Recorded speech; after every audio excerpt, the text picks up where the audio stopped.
You see, unlawfulness, injustice travels faster than the speed of light. Injustice travels faster than the speed of light. That which happened in Abuja High Court, that happened in Abuja High Court yesterday is already at White House. They are already discussing it. As a matter of fact, they started discussing it last night.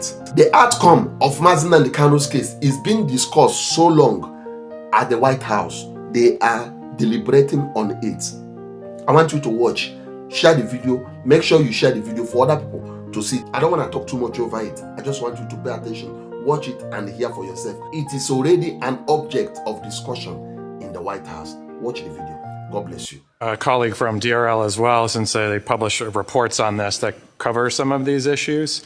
Sure. So you'll see in our human rights reports where we call out human rights violations across countries around the world.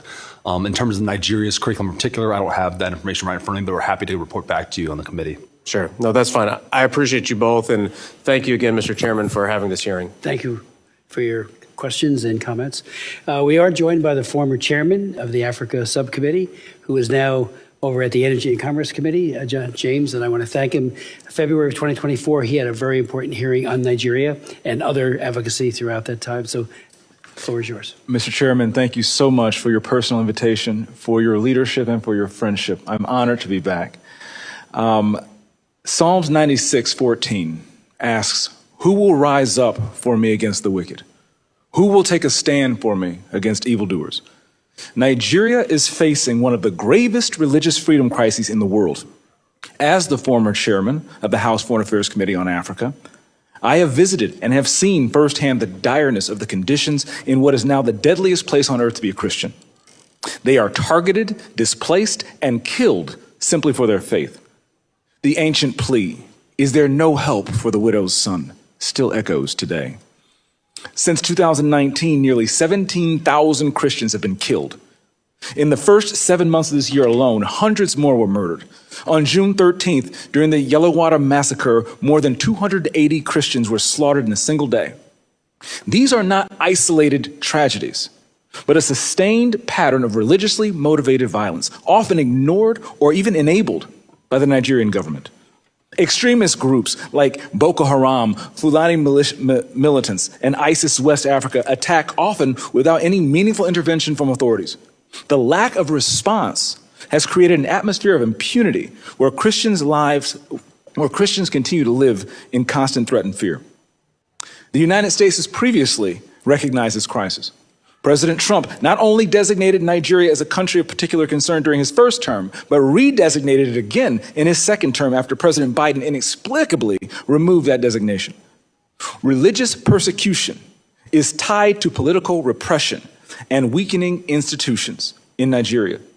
Example, the detention of Nnamdi Kanu is a clear example. In 2022, Nigeria's Court of Appeal struck down the charges against him and ordered his release. The UN Working Group on Arbitrary Detention has also called for his unconditional release. Yet he remains in solitary confinement, in deteriorating health, and recently had to represent himself in court. Nigeria has signaled that the law is optional and targeting Christians is fair game. Just hours ago this morning, despite the pleas and cries of the Nigerian people and many Nigerian lawmakers, Nnamdi Kanu was convicted on all charges. For fiscal year 2025, the U.S. has requested nearly $8 billion for sub-Saharan Africa. But when Americans see political prisoners, judicial defiance, and the slaughter of Christians, they understandably ask as they meet their own struggles, why should our tax dollars support governments that refuse to protect their own people? Is our aid aiding a genocide? Nigeria is a nation of tremendous potential, but that potential is being choked out by violent persecution of its Christian population. No country can build a stable future where churches are burned, believers are killed, and communities live in fear. The United States must stay engaged, and Nigeria must change course now. Mr. Pratt, a direct question. Do you believe in your professional assessment that the government of Nigeria has been infiltrated by jihadists? I do not believe that the government of Nigeria has been infiltrated by jihadists. Okay, because when you look at the selective enforcement of the rule of law, one might question if there are any favoritism or looking the other way when groups are being specifically targeted, despite the fact, as my colleague Mr. Moore mentioned, not enforcing the rule of law with regard to weapons. My next question: how has the Nigerian government reacted since President Trump's country of particular concern designation announcement? They have taken the designation very seriously. There is a senior delegation here now. They will meet with the most senior officials of the U.S. government this week. And we have already demarched the government in Abuja and here in Washington on the action plan. And I can say that the results so far have been positive in terms of cooperation. The Nigerian government needs to do more to address this issue themselves, but what measures are being taken to assist Nigeria to increase its focus on persecution, particularly in the Middle Belt? Yeah, so thank you for your question, Congressman James. As you mentioned, the Middle Belt is a particular concern. That's where Christians, you mentioned Yalwada, where 250 or 280 Christians were killed, massacred. They were targeted because they were Christians. Churches have been burned there. There have been internally displaced people there. And so we're reviewing all options at the State Department, including Chairman Smith, you mentioned in our bureau, we have Global Magnitsky Act sanctions.